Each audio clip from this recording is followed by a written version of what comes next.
at an exclusive school in an upscale suburb of Kansas City. A young student is about to leave early. He was just a very sweet-looking child that was very easy to be around.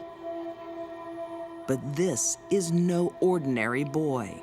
Robert Greenlease, the father of the boy, was said to be one of the 10 largest shareholders of General Motors. And this is no ordinary woman. Hi, Bobby. Bonnie Hetty didn't seem to have a moral compass. 6-year-old Bobby Greenlease is not going home. Ever. People didn't trust ever quite as much after that, and I'm sure that they locked their doors. I know my family did.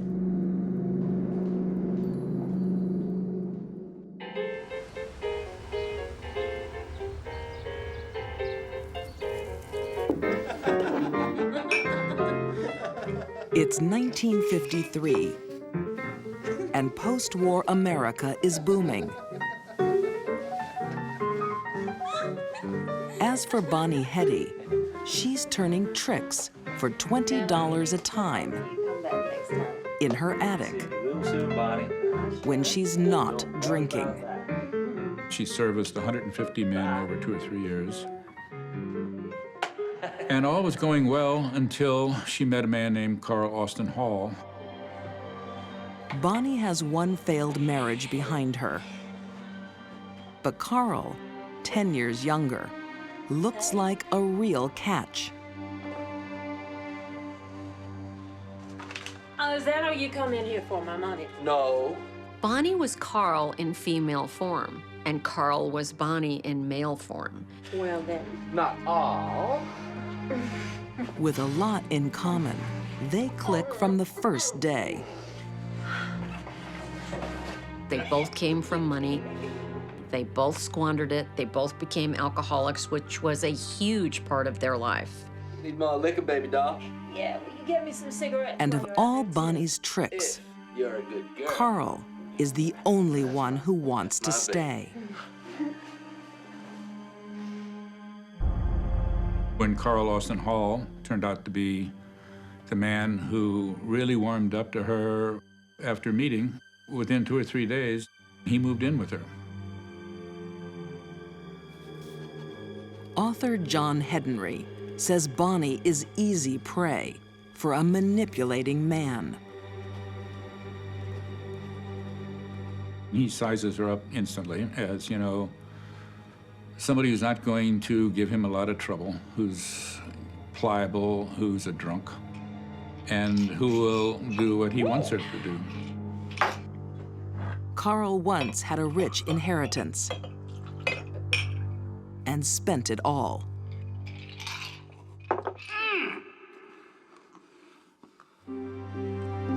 Now he has a plan to take someone else's family fortune. 6-year-old Bobby Greenlease will be Carl's new meal ticket. Greenlease family owned Cadillac distributorships in Kansas and all through the Southwest. Robert Greenlease was said to be one of the 10 largest shareholders of General Motors. Ready to hit the road? Yes, sir. Great. You can drive today, okay? Little Bobby means everything to his aging father. Now give me a kiss.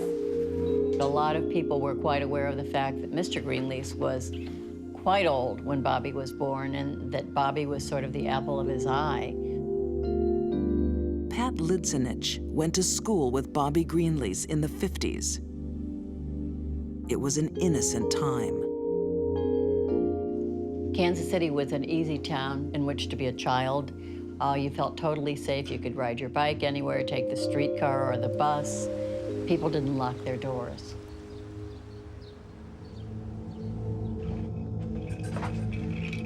That innocence will let Carl and Bonnie What am I make a missing? killing. $1 million is too much for one man to carry. So how much then? $600,000. in 10s and 20s. He wants to hold little Bobby for ransom, but he needs a woman to make the kidnap. Okay. I'll do it. You'll do it? I'll do it. Bonnie falls for it.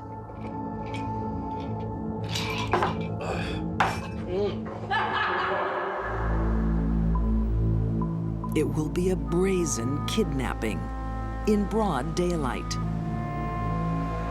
At Bobby's school, the French Institute of Notre Dame. Bonnie Brown Hetty came to the front door and told the nuns that Mrs. Greenlease had suffered a heart attack on the plaza and that she wanted to see Bobby and that she was his aunt and he was to go with her. Bonnie is in luck. The principal, who may have challenged her story, is unavailable that morning. The woman was neither the principal nor the sub-principal, but a humble nun who spoke very poor English. After she heard the story that Bobby's mother had had a heart attack, she of course believed it. In the well-mannered world of little Bobby Greenlease, even a stranger is obeyed. Well, he didn't recognize the aunt, but he didn't show that he didn't recognize her. He just put his hand in her hand and went with her. Bobby's classmates will never see him again.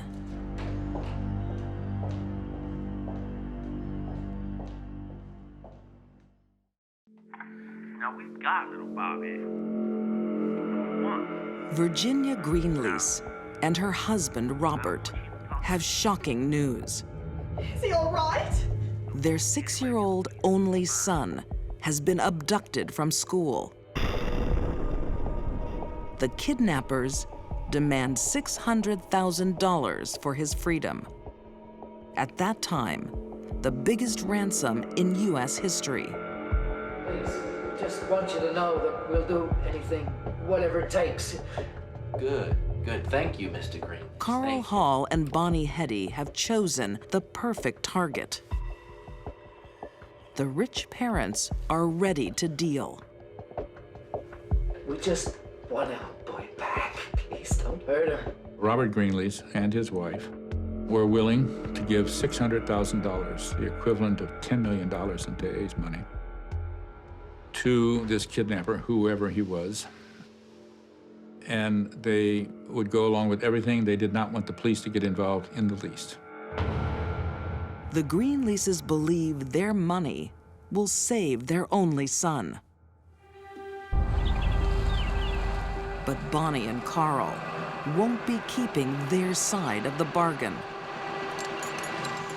I don't think my dog will ever be as big as your boxer. Really? Well, how big are his paws? Because, you know, you can tell how big a dog is going to get by the size of its paws. After driving to a clearing with Bonnie's dog as comfort for little Bobby, it's time for part 2 of the plan.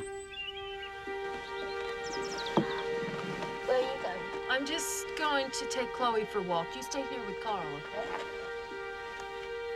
Seemed so strange to me that somebody that could care enough to have a dog with them and obviously care for a dog could do something as heinous as murdering this little boy.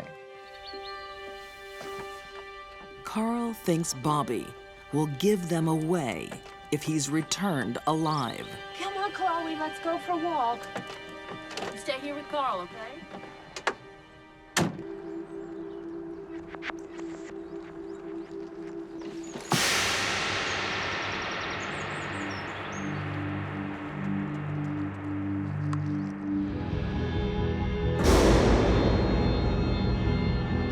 The bullet went right through Bobby's brain, splattering blood and brain tissue all over.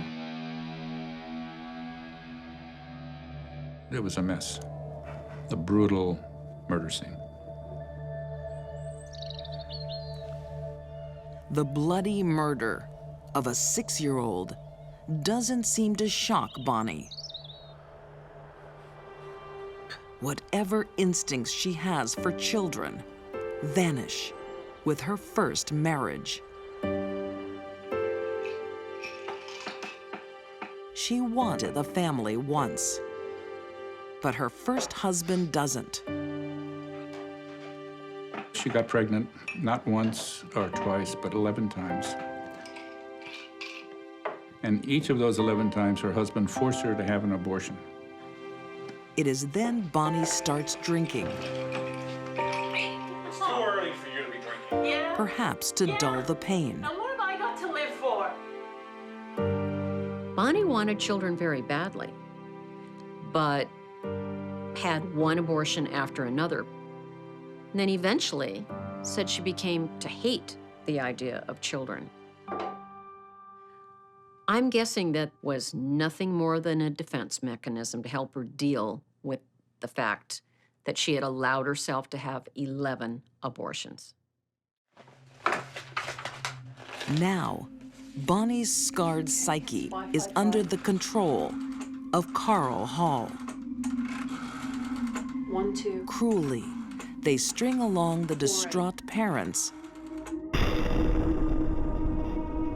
They kept getting these ransom notes. So we kept thinking that, you know, he would come back safely at some point. And as it happened, of course, he didn't.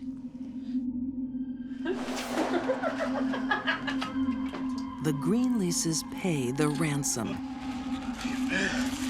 and wait for their son.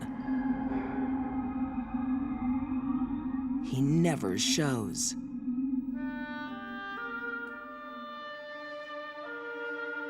Bonnie and Carl go on the run with the ransom. Then one morning, Carl disappears. After Bonnie had served her purpose in the kidnapping, Carl dumps her.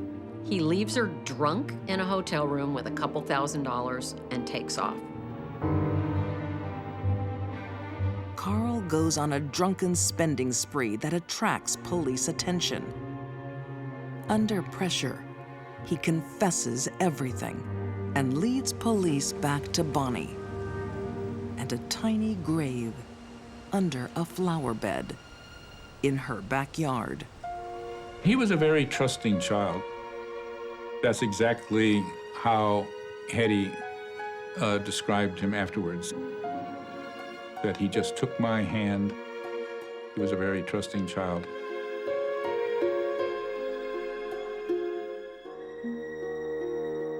Both are convicted of murder. Bonnie Hetty and Carl Hall will die side by side in the gas chamber. You know, they're strapped in and they're blindfolded. The very last words that they spoke was, Hetty says, "Carl, I love you." And he said, "I love you too."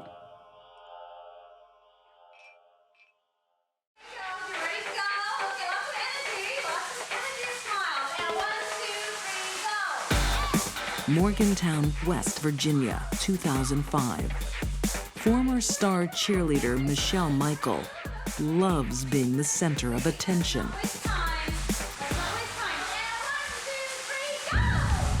Michelle Michael is a very narcissistic person.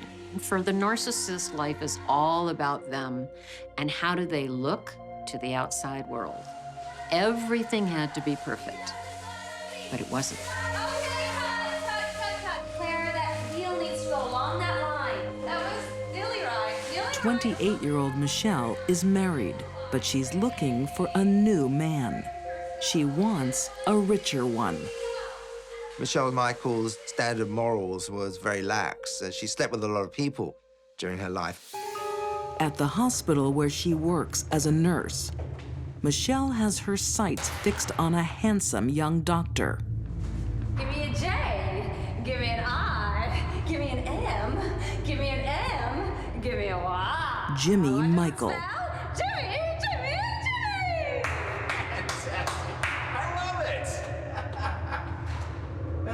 Jimmy was a good guy. He was definitely one of the good guys. Always looking out for someone else. Always wanting to help. But it's not just Jimmy's charm and good looks that Michelle is attracted to. She was attracted to his ability to make money. With Jimmy on her arm, Michelle knows she'll be the envy of Morgantown. So, do you play football yourself? And for Jimmy, Michelle is his dream come true. I thought so. You have a very good physique. Jimmy had a thing for cheerleaders, and Michelle Michael was probably his perfect girl. So what do I need to do to get another cheer? Well, you need to do something to earn it. And what might that be? I'm sure you can do something. Michelle knows how to get what she wants, Sure, I think of something. and it doesn't take her long. Pretty soon, there was a lot of rumors going on around the hospital that they were having some kind of affair. Michelle dumps her husband and begins her new life with Jimmy.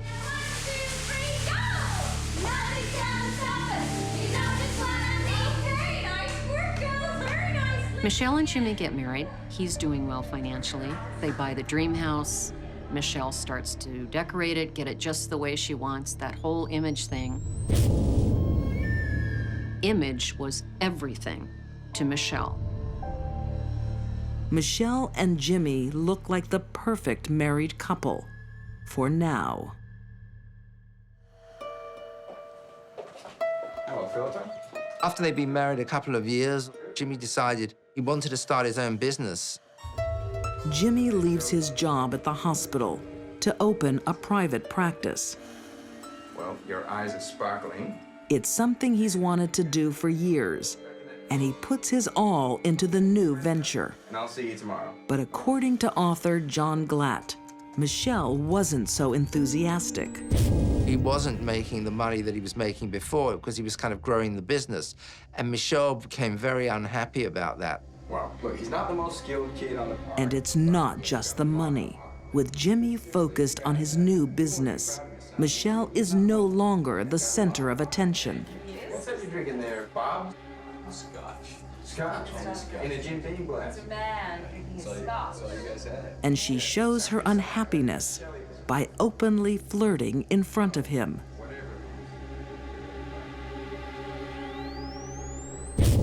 He had talked to me about trying to get Shelley to go to church with him and rededicate herself to the marriage.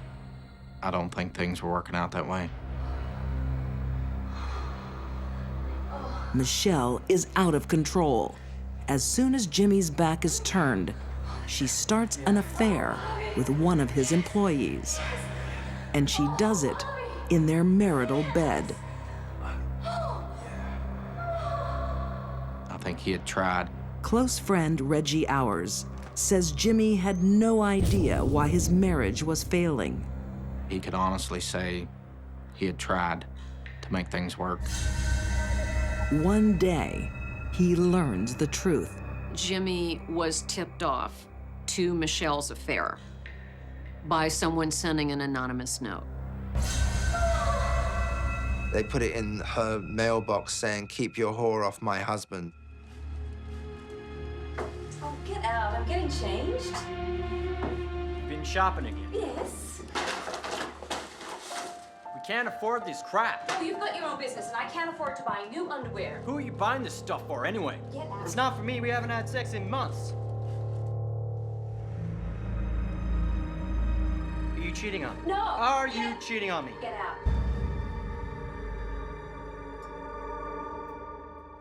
This marriage is over. But there's no way Michelle is going to let Jimmy leave her. She knows the community would side with him, and her image would be left in tatters. She wanted out, but she wanted sympathy on the way. She didn't want the wrath or the disdain of the community for leaving such a nice guy. Michelle sees a different way to end the marriage. One that lets her walk away with all the sympathy she desires. Michelle Michael is a nurse who cares about herself. She's got to be the coldest, cruelest person I've ever met in my life. It takes a murderer to kill a man, It takes a monster to make him suffer. In her role as a nurse, Michelle had access to and knowledge of a variety of drugs that could be used to save lives. Michelle steals a drug called rocuronium. She knows exactly what one prick of this needle will do. Once you give that drug, you paralyze every muscle in your body. And your diaphragm's a muscle that controls your breathing. So the diaphragm stops working, you stop breathing.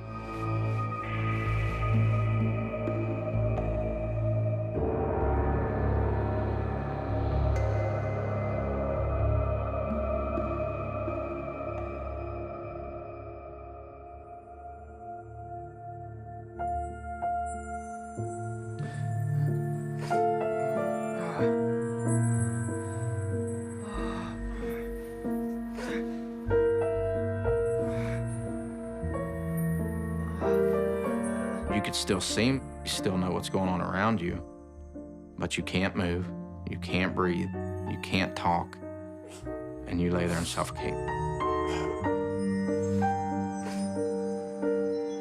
Bye-bye, sweetheart. Pleasant dreams. It really is like being buried alive, struggling to breathe, knowing that you need assistance and aren't going to get it, but you are awake and aware of what's happening. Michelle knows it will take more than 10 minutes for Jimmy to die. And you can imagine how slow those minutes were.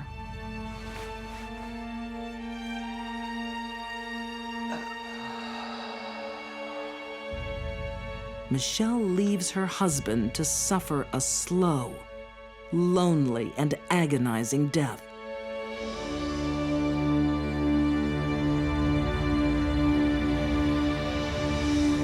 She shut the door and went off to work to create an alibi. When Shelley got to work, she seemed to be making a big point out of letting people know that she was there. Her alibi established, Michelle puts the next stage of her plan into action. She leaves work, gets in her car, drives home, and sets the house on fire, goes back to work, and waits. Michelle tries to act normal as she waits anxiously for the fire department to call. About 10:30, there's a call that her house is on fire, and she makes a big scene and she screams, my husband, and she drives off to the house, which is already burning.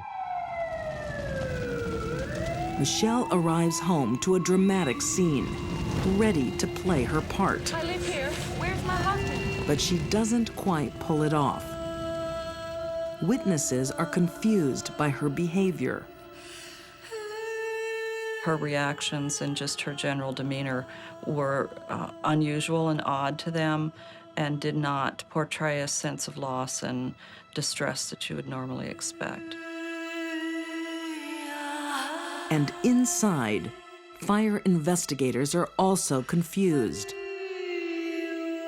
Something's not right. The body was in a strange position. It was like a little baby, like it had gone to sleep. It wasn't like he'd fought his way out or tried to fight his way out of the fire, which made people suspicious. How can he not get out of a bedroom? How can he not move 10 feet to get out of a fire? Jimmy's body is burned beyond recognition. Amazingly, an autopsy can still be carried out. A few days later, the horrifying truth is revealed. Jim Michael was dead before the fire started because there was no soot in his lungs. There was nothing in his airways that would have shown that he was breathing in smoke. Forensic examiners don't find smoke, but they do find a smoking gun. Rock uranium. Jimmy's dad had called me up. He had gotten a copy of the autopsy report. He said, what is rock uranium? My heart sank. How do you tell a parent, someone that loved their kid as much as they did, that their son was paralyzed and laid there and suffocated? Michelle Michael is now the prime suspect. Police know she has access to rock uranium, and they have security camera footage of her leaving the hospital to set the fire. I never left the hospital grounds. Well, that's not what your neighbor says. Michelle denies everything. We have an eyewitness who saw you leave the house and drive away. You're gonna tell me she's lying like the security cameras? She must be. I never left the hospital grounds. But there's enough evidence to make an arrest. And after a long trial, Michelle Michael is convicted of first-degree murder.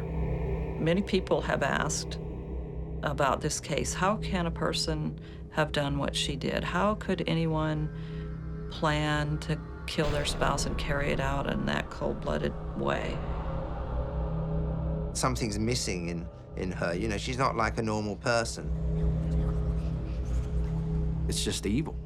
There's no other way to put it. It's just pure evil. Michelle Michael is sentenced to life. She maintains her innocence and is appealing her sentence. But Jimmy's friend Reggie is determined she'll never be released. I still miss him. Still miss him. God willing, I'll be alive and I can go to her appeals and tell them the things that I know and tell them how cruel she was, and hopefully they'll deny every one of them. For Michelle Michael, narcissist extraordinaire, life was all about her. She's got a lot of time to think about that now.